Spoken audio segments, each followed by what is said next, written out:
What Donald Trump is doing by politicizing military service, broadly speaking, is he's preventing people who are young right now from ever wanting to serve in the military. Yes. He is impacting the future diversity of thought, of education, of economic background, and he has been doing this for 10 years. He's planting the seeds for the military to become something that only MAGA wants to join.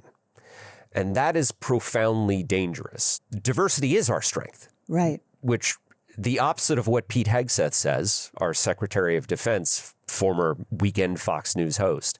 Diversity of thought in a boardroom, a factory, like diversity of experiences are what make the American military so powerful, so great. In all of the ways that the Republicans say that we are great, it's because of the diversity of our country.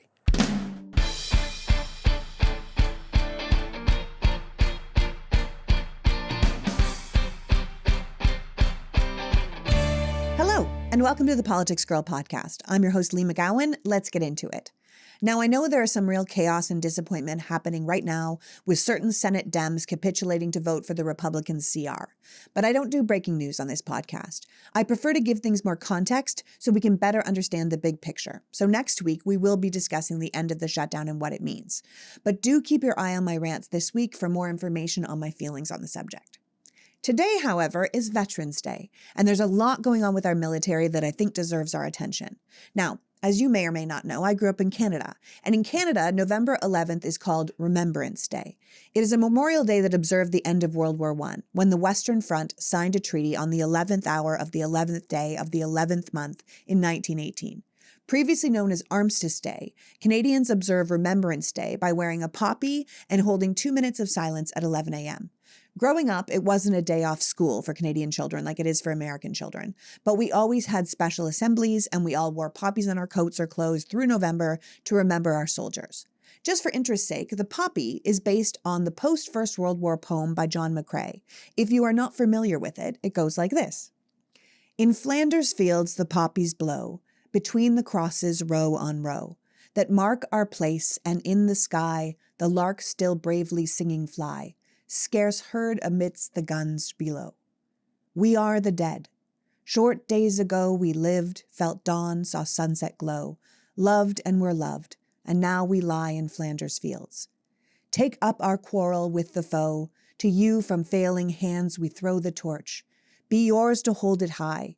If you break faith with us who die, we shall not sleep, though poppies grow in Flanders fields.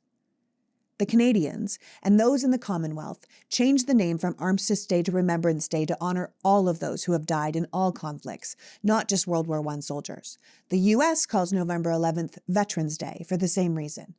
In the United States, Veterans Day is an annual public holiday to honor American veterans for their service and sacrifice. Now, you guys don't wear poppies, but the day does include parades and ceremonies and tributes, like the one the military does at the Tomb of the Unknown Soldier in Arlington National Cemetery. So who better to talk to on Veterans Day than a veteran? Today, I have invited Kristopher Goldsmith, an Iraq combat veteran, investigator, and writer whose post-service career is devoted to studying disinformation and domestic extremist movements in America. Kris is the author of the popular Substack, soon-to-be podcast, On Offense, one of the hosts of the Find Out podcast, and the founder of the incredible organization Task Force Butler and Veterans Fighting Fascism. So without further ado, please welcome my guest, thought leader, writer, and combat veteran fighting fascism stateside, Kristopher Goldsmith. Welcome back, Kris. Thanks for having me again. Oh, thank you for doing all of the work you're doing. I'm so proud of you. You're doing such amazing work for democracy. I am proud to know you. I think you are so brave, and I just think you're out here doing really incredible work. I first found you through a Ken Harbrough documentary called Against All Enemies, which was based on the idea that our democracy is under attack. And there is this organized effort by people with a certain set of skills, namely former military, to help facilitate those efforts. And the film focused on the radicalization of veterans and why so many of them are drawn to far-right extremist groups. Now, you almost fell prey to that kind of extremism when you returned home, which I'm assuming is what got you into the work you're doing now with Task Force Butler and Veterans Against Fascism. But before we get into what's going on with the military today, give people a little bit of background on What made you join the military in the first place? And then what happened to you when you got out? Yeah, so I grew up, and I think like a lot of little American boys, I idolized people in uniform. I feel like every little boy goes through a phase where they want to be a firefighter or a policeman or an army man. I didn't grow out of that phase. I always wanted to be an army man. Some of my earliest memories, though they're not so clear anymore, were my granduncles, all World War II vets, just hanging out. And I, as a toddler, I guess, like just really idolized them. I loved everything about them. They were involved in VFW and American Legion, the funny old man hats with all the pins and ribbons on them. And though I don't even remember if they ever talked about the war itself, like the veteran identity was something that it was a brotherhood that I saw growing up. With that said, my father's generation, the Vietnam vets, I didn't have a lot of exposure to that. So I didn't get, I got the good war version of military service. I didn't get my dad's generation. My dad, not a vet, a little too young for Vietnam, but he lost a lot of friends. And we actually didn't even ever talk about them until I came home from basic training. So September 11th happened when I was 16 in high school in Long Island, like 20 or 30 miles away from Manhattan. I could see the smoke from my house on 9/11. So that gave a kind of different flavor to my desire to serve. It also became about revenge. And that's where real, genuine hatred and anger started brewing, which I think most people would think is understandable. And then when I went to Iraq, a war that was based on lies about weapons of mass destruction that didn't exist, I had a very hard introduction to the complexities of reality and a history and religions, the history of global politics that I did not get educated on in high school. So I came home from Iraq still very conservative, libertarian, describe myself as a hardcore Republican, but I had started to lose my faith in not just the party, the GOP that I was a member of. I started to lose my faith in democracy, in politics, in the American people. And that, in addition to severe, then untreated post-traumatic stress disorder, made me very vulnerable for a time. And I am lucky that I had a broad spectrum of influences in my life at this time. Everything from self-described socialists to, Ron Paul libertarians, which I was at the time, to help me realize that I was out on a fringe and that I needed to kind of perhaps broaden my perspective. Yeah. Well, I think it's really interesting because you're a 16-year-old in Long Island when 9/11 happened. I was about 23 in Manhattan when 9/11 happened. That's what got me to want to be an American. I watched the city come together. I watched how people came, and united and became a community. And I thought, this is a country I really want to be a part of because I'd grown up, obviously, in Canada. And then I always say that 9/11 made me want to be an American, but the fallout from 9/11 turned me into a Democrat. And then I wanted to become a citizen. When George W. was reelected, I thought, I cannot live in this country and not vote. And so I had to become a citizen after that election. So it's amazing how 9/11 affected so many of us in so many ways who were old enough to start making life choices because of it. And I just think, losing your faith in, you're saying, in democracy and being overseas and seeing how we were really doing it and we were sold lies. I think a lot of people have felt that. I think a lot of people can relate to that we are realizing in many ways. You had to go to war to realize it, but I think a lot of people are realizing it even with the birth of the internet, where we can see how people in other countries are actually living. And we think, hold on a second. Mm-hmm. I've been told this is the greatest country in the world for forever. What do you mean the people in Scandinavia have free childcare, free healthcare, free college, free, how does that, what? We don't have any of that. What do you mean 73 countries have universal healthcare and we don't? What do you mean people get a year off to spend with their kids and they're paid to do it? What do you mean? Once we know, then the wool is taken off our eyes and it is quite a shocking experience. I think we're all realizing that now, that we could be doing this better. And some people are reacting in a way that they just want to tear it all down and put a dictator in the place. And some people are saying we need to rebuild this democracy because we still want to have our voice. And so it's a very fascinating kind of moment. Now, listen, you and I are speaking on Veterans Day, right? So let's keep it back to what we're talking about and keep it with the military, because Veterans Day is supposed to be a day to honor our veterans. And as ex-military yourself, and as someone that obviously has a lot of military people in your life now, how do you think America's actually doing when it comes to honoring our veterans? So we have seen over the last few months, the Department of Veterans Affairs, which is the department that is responsible for the safety and well-being of those who've served their country. We've seen it torn to shreds. Initially, when Trump came into power and he and Elon Musk were still attached at the hip, the goal was to fire 80,000 people from the VA. There was nothing more specific about that plan that they had. It was just a number that they wanted to reach. They didn't say if they were firing janitors or doctors or people filing paperwork. They just had that number, right? And they figured, we'll figure out who needs to get fired as we go. Thankfully, because the veterans community came together under the Unite for Veterans banner and protested in Washington, D.C. on June 6th, the anniversary of D-Day this year, those planned cuts got scaled way, way back. But the damage that's been done is going to last quite some time. They have already gotten rid of 30,000 people, and they've made the quality of life for people who work for the Department of Veterans Affairs miserable.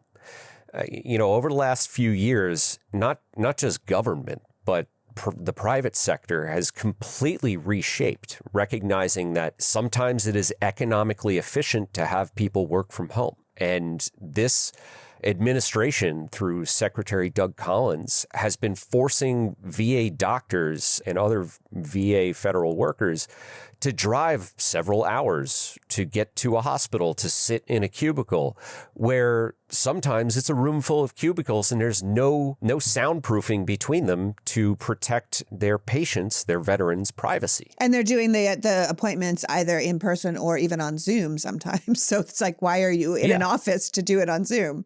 Exactly. So, we have seen the Department of Veterans Affairs getting shredded. I don't think that it has gotten nearly enough attention. But, I'm speaking very selfishly. The rest of the federal government, like the Education Department, USAID, the State Department, have all been shredded. And I think too few people care. And the way that I try to get people to care, because everyone says they care about veterans, and I believe most people when they say it, 1/3 of federal employees served their country in uniform prior to taking that civilian type job, right? So when the federal workforce is being, Russell Vought is trying to make them miserable and, his words, give them PTSD, he's doing that to veterans, to hundreds of thousands of people who serve their country. Yeah. And we should tell people Russell Vought is the author of the Project 2025 Nightmare. He is the one who's really running the government right now while Donald Trump puppets around and falls asleep in meetings and does whatever the heck else he's doing. It's Russell Vought that is really the mastermind behind what we're seeing here. And like you said he wants government workers to feel terrorized. He wants them to feel traumatized. He wants them to feel stressed out all the time. And if you're telling us that, it's not just, I don't believe you're being selfish when you say I'm talking about the veterans and I'm talking about the VA. I think you're saying like, this is the community I'm in, but I recognize that all these other communities are also suffering. But Russell doesn't care. It's irrelevant to him. Your lives are irrelevant to him, whether you are working at the VA or you're working at the USDA, right? Like it is, the government workers are nothing to him. It's all about bringing down the cost so they can give it to other people like billionaires. Yeah, exactly. And, I think that the reason why Russell Vought, whatever his name is. Yeah, it's Vought, but it's spelled Vought, yeah. Is the way he is because he comes from a world where the idea of serving your country is heretical.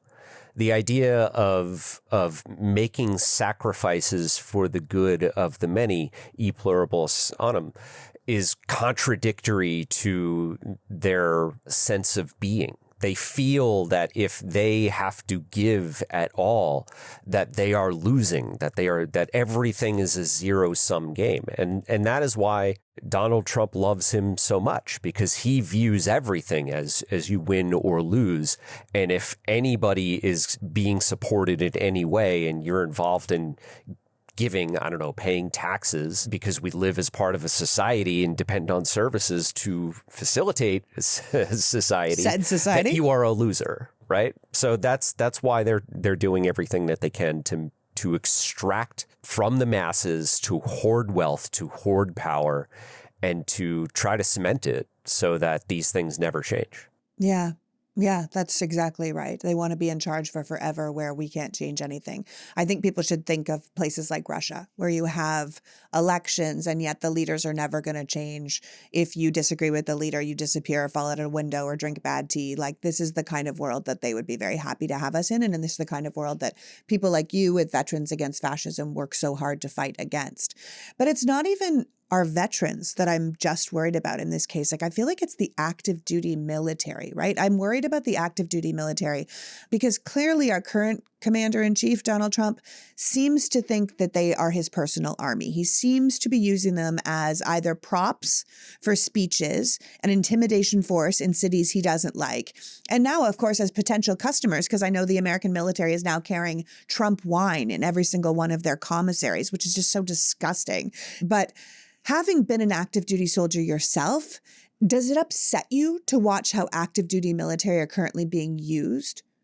Yeah, absolutely. It is wildly inappropriate for the president of the United States to act like a dictator. We have seen Donald Trump try to mobilize active duty troops, whether it's the U.S. Marines at Pendleton into Los Angeles, or soldiers from the 82nd, trying to bring them into other states, trying to have Greg Abbott, governor of Texas, take his National Guard and send them to Chicago, Illinois, right?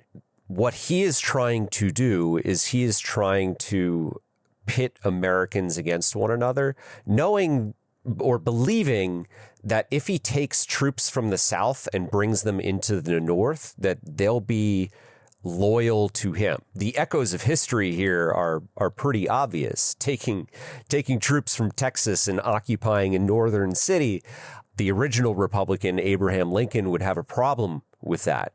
What I fear most is not just the individual harm to the service members, it's the harm to our national security.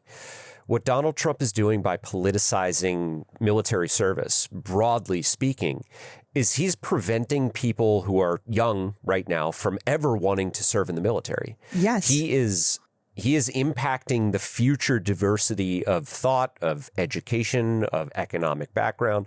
And he has been doing this for 10 years. He's planting the seeds for the military to become something that only MAGA wants to join. And that is profoundly dangerous, not just because MAGA tend to be stupid and will be more likely to mess things up, but because diversity is our strength. Right. Which the opposite of what Pete Hegseth says, our Secretary of Defense, former weekend Fox News host. Diversity of thought in a boardroom, a factory, like diversity of experiences are what make the American military so powerful, so great in all of the ways that the Republicans say that we are great. It's because of the diversity of our country. Yeah. Yeah, the military is actually one of the places that the diversity of the country is actually best represented. And you see soldiers from, like you're saying, the South fighting alongside soldiers from California, from the North, from Massachusetts. And you learn about different cultures. You learn about different parts of the country. We forget how gigantic America is and how very diverse it is in itself. And you get these military soldiers together and they become a unit. They work together. They learn about each other. It's the kind of complaint that they often have of colleges. You send your children off to colleges and they're going to get radicalized. And you're like, no, they just met other people that weren't from their town, people that were gay, people that were Black, people that were Muslim, that they might not have known before. And all of a sudden they were like, oh, wait, are the stories I was told about these people being evil wrong? Because I know them now and they seem totally normal. Same with the military. If you have the option to serve alongside someone who's Black and you've been racist your whole life, all of a sudden you go, should I question my beliefs? And that's one of the beauties of diversity. And that's why when people like Pete Hegseth say diversity is not our strength, you're like, that's because you want uniformity. You want people that do not question you. And you want to look like, a bunch of white GI Joes that never ever talk back and want to, brutalize their own people because they were told to. I mean, it really upsets me mostly when I see the young soldiers behind Donald Trump cheering him on, like the 19 to 22-year-olds. He's at these speeches, at these rallies, and they're all sort of like buying into it, and they're selling merch at these events. And you were mentioning it earlier, but I've been thinking a lot recently about how popular the military is. And really the military has the highest level of respect in the country of any other government agency. And there's a reason that we stop military people in the street and we say, thank you for your service, right? But I keep thinking listen, these young soldiers have to understand, how will people feel if the military takes up arms against their fellow citizens, right? Or they continue to cheer and hoot and holler for the man who is starving people or stripping them of their health care. I feel like it's possible that these young soldiers who have grown up really in the era of Donald Trump, they were probably 10 to 12, 9 when he first came into the public sphere, they don't understand how quickly they can go from the most respected and honored group in America to pariahs. And I think they should be angry that our president would put them in that kind of position. As the holiday rush begins, it is far too easy to forget to take care of yourself. This is where Mud Water can come in. Mud Water is a soothing but energizing coffee alternative that allows you to stay sharp and balanced without the crash or jitters you might get from coffee.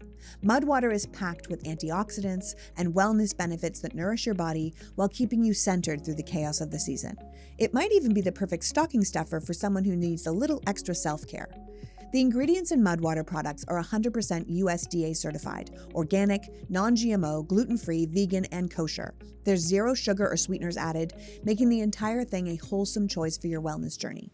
Each ingredient in Mud Water serves a purpose. Their OG blend contains cacao and chai for a hint of caffeine and a hot chocolate-like flavor, lion's mane for focus, quadriceps to promote natural energy, and chaga and reishi to support a healthy immune system. To use Mud Water, you just drop the powder into your favorite mug, pour some water on it, and give it a mix. There are people who add creamers or honey or even CBD. So head to mudwater.com and grab your starter kit. For a limited time, our listeners get up to 43% off their entire order, free shipping, and a free rechargeable frother at mudwtr.com/politicsgirl. That's up to 43% off your order at mudwater.com/politicsgirl. And after you purchase, when they ask you where you heard about them, please support our show and tell them that we sent you. This season, nourish your body and mind with Mud Water, the perfect addition to your self-care routine as the weather cools down and the days get darker. Delete Me makes it easy, quick, and safe to remove your personal data online at a time when surveillance and data breaches are common enough to make everyone vulnerable. As someone with a very active online presence, privacy is incredibly important to me. Sadly, there are some people out there who really don't have the best intentions, so I really want to make sure I'm taking the protection of my privacy seriously. Delete Me knows your privacy is worth protecting. You sign up and provide Delete Me with exactly what information you want deleted, and their experts take it from there. They send you regular personalized privacy reports, showing what they found, where they found it, and what they removed. It's not just a one-time service. Delete Me is always working for you, constantly monitoring and removing the personal information you don't want on the internet. So take control of your data and keep your private life private by signing up for Delete Me, now at a special discount for our listeners. Get 20% off your Delete Me plan when you go to joindeleteme.com/politicsgirl and use the promo code politicsgirl at checkout. The only way to get 20% off is to go to joindeleteme.com/politicsgirl and enter the code politicsgirl at checkout. That's joindeleteme.com/politicsgirl. Code politicsgirl. They don't understand how quickly they can go from the most respected and honored group in America to pariahs. And I think they should be angry that our president would put them in that kind of position. I'm 40 years old. I was born in 1985. We talked about how I was 16 when the towers fell. I, for a lot of my life, used to think about how young people younger than me were growing up and they couldn't remember America before 9/11.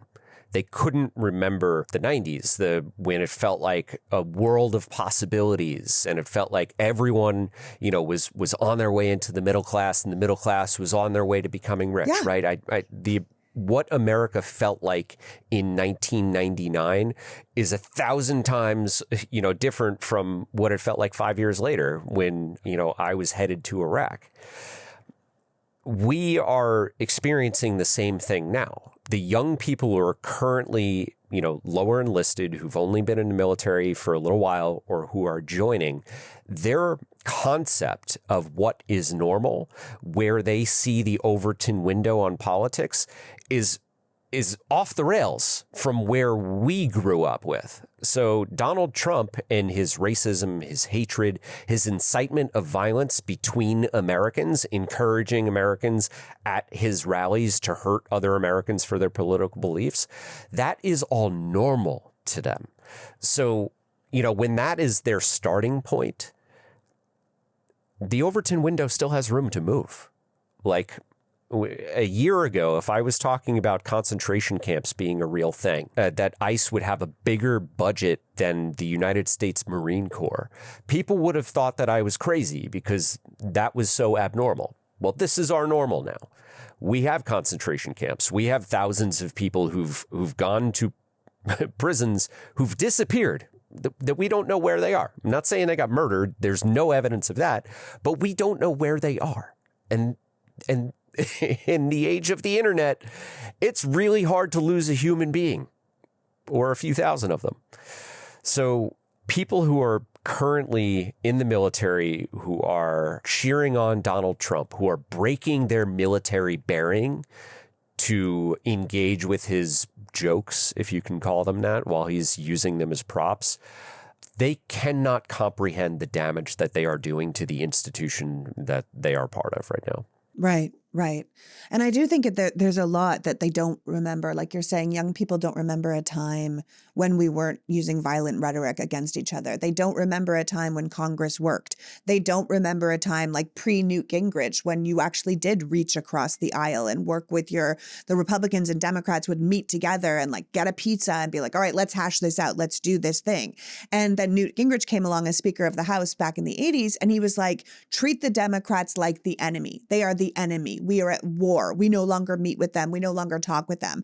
And it's only gotten worse since. And so it's politics not working. It's the military not working. And now we have a president that talks about the enemy from within and, kind of stochastic terrorism, where you say such terrible things about one group that what you're really doing is instigating violence against that group because someone's going to hear what you say and say, I got to take those people out. And our own president is doing that. But young people don't understand that that's not the way our government used to run. It's not the way it should be run. And it's not even just Donald Trump, right, that's using the military. J.D. Vance just spoke on what he called the 250th anniversary of the United States Marine Corps at Camp Pendleton in California. He did it on October 18th, which was conveniently the same day as the No Kings rallies. But the anniversary of the Marines is actually November 10th, right? Like it's usually celebrated around November 10th, not on October 18th. So there was no reason to hold it that day other than trying to pull focus from protests to counter message to MAGA, to Christian nationalism, to their white men are in charge of everything thing. But not only did JD and Pete Hegseth use our military as a prop that day against the No Kings rallies that were happening, they were firing live rounds over the freeway in California. It was reckless. It was dangerous. One of the shells went off early and damaged one of the cars in the vice president's, security detail. It seems like these guys are just doing more and more behavior that not only puts the military integrity at risk, it's putting civilians at risk. Yeah, I was a forward observer in the Army. It was my job to call for artillery strikes, mortar strikes, like you saw them doing in California on the day of the No Kings protest. And most Americans won't believe this, but it is somewhat within the bounds of normal to fire over civilian infrastructure in the United States during training. It doesn't happen all the time, but it does happen. But for it to happen over a highway when you're expecting crowds, that is extremely unusual. And what I am most upset about in that specific instance is that no one in the chain of command said no. So this was an opportunity for an officer to take a stand, and there are lawful orders and there are unlawful orders, right? And if you swear an oath to the Constitution, you are obligated to reject an unlawful order. But there is a middle ground called lawful but awful, right? It might be a lawful order, but it is so ethically or morally wrong or dangerous to American civilians that if you refuse that order and they do want to court-martial you, there's a very good chance that they're going to say, no, this was an appropriate rejection of an order. We did not see that happen on that day. And there's not one officer who approved this, right? There's the platoon commander, there's the company commander, there's the battalion, the brigade commander, the division commander. There are so many commanders, so many spaces in that chain of command where just one of them could have said, nope, it's not happening. I am not allowing my troops to fire live rounds over Americans on a random day. That is a tremendous failure, and it frightens me because that was an opportunity for some good, smart military officers to set a precedent of saying, no, we will not put American lives at risk to have a party for J.D. Vance. Right. Yeah. Well, I mean, clearly that's one of the reasons that Donald Trump and the administration have been purging military top brass since day one. You know, anyone who might say no, who might defend democracy, who might say this is a bad idea. I mean, we should remember he also purged a lot of the JAG lawyers, the military lawyers who decide whether orders are lawful or unlawful. And, you know, I think this is how we got to things like firing live rounds over the highway, but also how we're getting Trump and Hegseth just indiscriminately blowing up boats in the Caribbean. Like someone should be saying no. And we did have someone who was in charge of that area just resign. He left his post. But because the government is seriously just murdering people now. They are claiming that they are drug runners or drug dealers or bad guys in some way, but we don't have proof. And it doesn't seem to matter that we don't have proof. I think it feels like a test that they're just seeing what they can get away with. Can we just kill people and get away with it? Like, okay, cool. That worked in international water. So can we do that in Venezuela? Can we do that at home? Like, I don't think we've spoken since that disgusting show of force with Trump and Hegseth in the speech and calling all the generals and admirals in to speak to them. But there was something happening there where they were saying, you follow us or hit the road. What we witnessed when Hegseth convened all of the United States generals, the entire General Corps, and brought them into the same room, which is the biggest American security risk that we've got, creating a bigger security risk. There's no reason to put all of those people in the same room at the same time. And to tell everyone where it was and to do what time it was going to be at. Yeah. There is no greater walking security risk than Pete Hegseth. And in the age of Donald Trump, where Donald Trump is the man, like that is something to say that Pete Hegseth is a greater security risk to the United States. What he did was the type of thing that we see from communist countries. It's what we see from like communist Russia, the USSR. It's what we saw in North Korea. It is completely unusual for an American political appointee to stand in front of American generals and to try to berate them and for this part-time, National Guardsman, this major, to try and act like he knows how the military works. That show proved how much he doesn't get the military, because everyone knows. Now, I don't know if folks know this, but everyone in the military, Pete Hegseth ordered everyone in the military, down to the lowest private, to watch that speech. They had to watch it. Now, if Pete Hegseth had a more typical military experience, he would know that if the Secretary of Defense says, you have to watch my speech, everyone's going to hate that Secretary of Defense. Now, Pete Hegseth has done more to damage his reputation through that single action throughout the entire force than I think he could have with a real military blunder, because it just shows the lack of respect that he has for everyone who's serving today. Yeah, that in the makeup room that he built in the Pentagon. Yeah. Just really, I can't imagine that goes with his manly men doing manly things rhetoric that he keeps putting in. I mean, look, clearly Trump and his people are chomping at the bit to use the American military against the American people. They are dying to implement the Insurrection Act and declare martial law and take charge. And, you know, that is why they're trying to make sure that everyone who's in place in the highest level of military command, you know, belongs to them, which comes back to what you do with veterans fighting fascism, right? Because this is what we're looking at. We're looking at veterans fighting fascism. So how does everything that you're seeing right now fit into that agenda of what you are working on with Task Force Butler and with veterans fighting fascism? Yeah, so the big project of Veterans Fighting Fascism is to encourage people to start their own anti-fascist book clubs. Most people who recognize me probably recognize me from my TikTok videos. And, you know, folks who've been following me for a while understand that I've been infiltrating extremist organizations. Like, I have a deep understanding of not just, you know, the extremist version of fascism, but the historical version. So after the election last year, folks wanted to know, like, how do I prepare for what's coming? So I created a book list.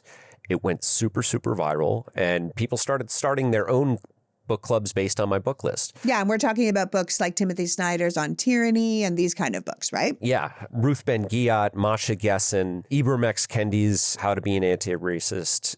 All of these like core texts, I think can even now, you know, 9 months, 10 months, 11 months, however long it's been into the Trump 14 presidency. and a half There's years. a lot.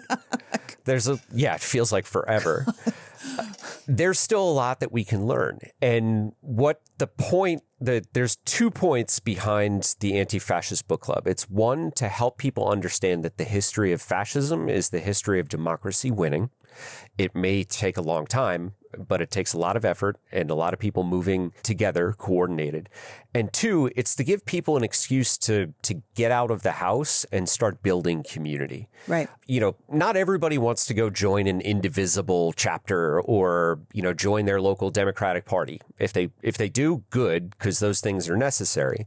But some people, you know, just want another reason to go meet people who care about the same things. As the days get cooler and shorter and the holidays draw closer, comfort becomes one of the best gifts of all. Quince brings you layers that last, sweaters, outerwear, and everyday essentials that feel luxurious, look timeless, and make holiday dressing and gift-giving effortless. By working directly with ethical, top-tier factories, Quince skips the middleman and offers prices at 50% less than similar brands. I am waiting for a maxi silk skirt to come back in the color that I want to match the $50 Mongolian cashmere sweater that I bought for the holidays. If that sounds like something you might want to wear or buy as a gift, I would say go to Quince right now and check out their website.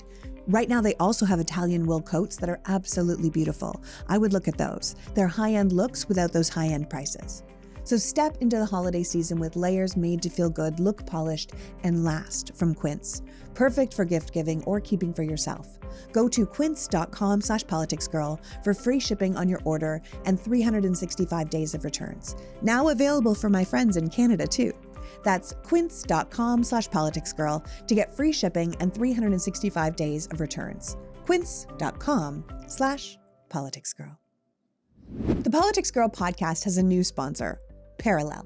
Parallel are doctor-made vitamins for women at every stage of their lives. Instead of just having women continue to take a one-size-fits-all vitamin, Parallel is reinventing vitamins from the ground up. The first OBGYN-founded vitamin company, Parallel is defining a new era of women's health, one where your supplements understand your hormones and your stage in life. Parallel creates targeted nutrition for every phase: menstrual health, fertility, pregnancy, postpartum, perimenopausal. Its products are made by people who understand the people they're making them for. A vitamin company for women founded by actual doctors who specialize in women's health. So go to their website and check out if Parallel is right for you. There is a reason Glossy called it the wellness brand of the year. Because why shouldn't your supplements change as your life changes? Why shouldn't you have targeted support for every stage you find yourself in? Made with bioavailable ingredients your body can actually absorb, all powders are safe for pregnancy and breastfeeding, but designed for all stages of life. They even have daily powders that include protein, electrolytes, and help with sleep support. Exclusive to our listeners right now, new customers can enjoy 20% off their first order with the code PoliticsGirl when they visit parallelhealth.com. That's PERELEL health.com. Code Politics Girl. Some people, just want another reason to go meet people who care about the same things. Yeah, community is so important right now. Taking care of each other, being in unity, realizing that you're on the same side. We say that all the time. Like if our institutions are going to fail us from on high, it's very important we build community from the bottom up. And that kind of a book club would be the perfect way to do that. Exactly. So if folks go to veteransfightingfascism.org, they can find the book club guide that I created, and they have everything that they need. With their public library, they can go rent every one of these books. They have everything that they need to get them through the first 6 sessions. My way of leading a nonprofit is different from most. My goal is so that no one needs me. I want to live in a world where Kris Goldsmith is not essential as a leader or as doing any work. I have created a guide so that people can become their own leaders. And this might sound like funny, but if you get 6 people together and you've got your 6 meetings, all of getting through the first couple of books, I've written the instruction manual for it. You will find the person who's setting the schedule. You will find the person who's saying where you're going to meet and when you're going to meet. It is that easy to find a leader in your community. So you have everything that you need. The authors have done all of the work. The 6 meetings worth of guides that I've got, the book list will keep you busy. And after that, you don't need me because you will understand enough about your community, who are now your friends, and these authors that should you want to learn more about something specific, you will know where to find it. Yeah. So if folks are interested in this, go to veteransfightingfascism.org and they can download the guide for free. Well, Kris, listen, you've got a new baby at home this year. I have a 17-year-old boy. Anyone who's listening to this who is a parent understands that the leaders come forward, whether that's in the classroom or with your kids' groups. Like, there's always someone that's like, okay, I put together a group chain. We're now doing this. Like, you're right. You're setting the stakes so people can move on their own, which is really important. But I think we do need a Kris Goldsmith because you are also doing a lot of work behind the scenes, both with your podcast that you have now, but also your new podcast On Offense, which is based off your Substack. So tell us a little bit about On Offense and what you're going to be doing with that when it launches. I am currently a co-host on a podcast. That's the Find Out podcast that came from a bunch of dudes who were involved with White Dudes for Harris. And we wanted to build community beyond the election season. And we've done that. And give us a group of men who weren't just like MAGA right-wing podcast bros telling us that women should get back in the kitchen. So we really appreciate that. 6 guys talking about, democracy and human rights. We really appreciate that. So we had that. Well, thank you. Yeah, absolutely. So that I've been doing since March of this year. As of today on Veterans Day, I am launching the trailer for my podcast, On Offense. The entire idea behind the name, the brand, the attitude is the same ethos that I have had for my nonprofits. And that is that we can't just simply defend democracy. If we're always in a defensive position, you lose. Doesn't matter if you're playing a game of chess or checkers or basketball or fighting a war. If the only thing you're going to do is let them take shots at you, you're going to lose. So we're going on offense. Our goal is to make it difficult and expensive in my nonprofit to be a neo-Nazi. In the podcast, we are going to make it difficult and expensive to be a fascist. Now, what I am talking about is using things like protest strategically, using things like lawsuits strategically, using legal means to impose legal costs on those who are imposing costs on us already. Right? Whether it's a company that is getting rid of DEI like T-Mobile and working with Trump Mobile to I don't know. Yeah, by the way, if you have T-Mobile, honestly, please get rid of T-Mobile. They are literally the only cell provider that would give Trump phones a network to be a part of. So if T-Mobile is your cell phone carrier, you might want to look into that.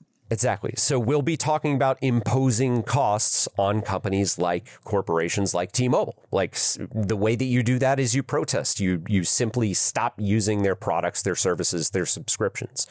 And we can do this strategically with individual politicians and appointees and, through legal means, make their lives as miserable as they are making other Americans' lives. Yeah. Brilliant. I think one of the things you say in the trailer, which I got a sneak peek of, that really spoke to me was we're not going to waste time admiring the problem, which we do a lot. We're going to talk about how to overcome it. Like, you're out here actively trying to encourage anyone who is ready to fight for democracy to band together. And that's clearly what we have to do, because sometimes in a war, you have strange bedfellows. I think about this recent capitulation of the Democratic, of 8 members in Democratic leadership to vote with the Republicans to reopen the government without getting the health care concessions that they were fighting for. And I know that I am against Donald Trump and his merry band of fascists, but I also think we have to think about, primarying those who aren't up to the moment we're in, right? And so I think it's all about finding our communities, finding our groups that work together that say, what are our priorities? Our priorities are having a vote and having our vote count. Our priorities are civil rights. Our priorities are human rights. Our priorities are, freedom. And when we say freedom, we don't mean freedom for the president to do whatever he wants. We mean freedom to love who we want to love and read what we want to read and be who we want to be and take care of our own bodies and make decisions for our own selves. That's the kind of freedom. And that might find a lot of people who are like-minded. We have to get out of our red and blue boxes and into free America versus captured America. And I think that being on offense is exactly what we need to do because, being a Canadian growing up, hockey is our game, right? You're just like, that's it. And you're not scoring if you don't have forwards out there taking shots, right? So we need people out there on offense if we want to change this game. We cannot perpetually be in the defensive position. And this is exactly what you guys are going to be talking about on this new pod. Yeah, so folks want to follow the new podcast. It is On Offense Pod on any social media platform. The website is We Are On Offense. Though I am a solo host, never am I going to do an episode where it's just one guy talking into a microphone. The first episode, I interview Ken Casey from Dropkick Murphys. This is a band who walks the talk. They have been, fighting for working class values for now 30 years. They're entering their 30th year as a band. And they have put in an incredible amount of work. You talked about Ken Harbaugh's documentary before. He's been working on other documentaries, and he's been in Ukraine with Dropkick Murphys, delivering things like ambulances.